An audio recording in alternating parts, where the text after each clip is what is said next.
Décor de rêve, décor idyllique de carte postale, paysage paradisiaque, un lagon aux nuances de bleu.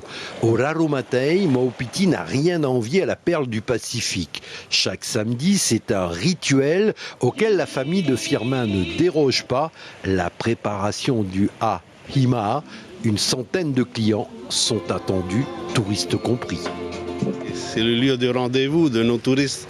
Donc quand ils viennent sur l'île de Maupiti et pour pouvoir partager ensemble le four et le repas tahitien.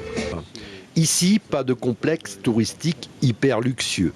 L'accent a plus particulièrement été mis sur la simplicité, l'authenticité, avec en toile de fond la proximité des habitants, eux-mêmes acteurs économiques. Du coup, là, c'est les vacances et on a essayé de trouver un petit endroit sympa pour venir un peu s'isoler et je crois qu'on a trouvé le bon endroit. On aimait bien le côté vraiment bout du monde et encore plus au bout du monde sur un îlot juste à côté de Maupiti. Taoupé et son époux habitent sur le moto Tiapar. Face à la forte demande touristique, ils se sont lancés eux aussi dans l'accueil et l'hébergement. Du coup, on a voulu faire une pension de famille parce que vraiment à Maupiti, il n'y a pas du tout de travail. On survit comme on peut. À la base, au début, on avait 4 chambres à louer avec un bungalow Airbnb et un bungalow qu'on a commencé à louer au mois de février.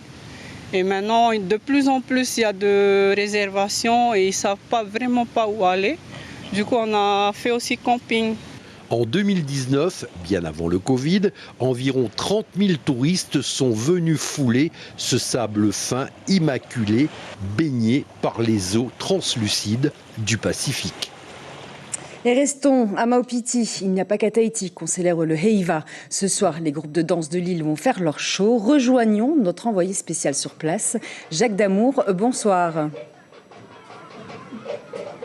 Oui, bonsoir Souliane, Yaorana. Effectivement, vous l'avez dit, nous sommes ce soir à Maupiti. Eh bien, écoutez Souliane, il a failli ne pas avoir de Heiva cette année. En tout cas, il n'y a pas de Heiva officiel. Mais c'était sans compter la superbe initiative d'une association dont à mes côtés se trouve Théaï, qui elle est également présidente, mais chef de groupe. Théaï, bonsoir. Qu'est-ce qui fait que finalement, vous avez décidé de faire quelque chose ? Bonsoir tout le monde. Pendant 4 ans, quand même, nous n'avons pas eu de Heiva. Et puis notre association, Moro et Tiraramanu, ça manque. Le son du Toere, il manque. Et puis notre culture est en train de se perdre. Donc pendant 4 ans sans Heiva, c'est démotivant. Du coup, l'association a décidé de faire un mini Heiva pour l'île de Maupiti cette année.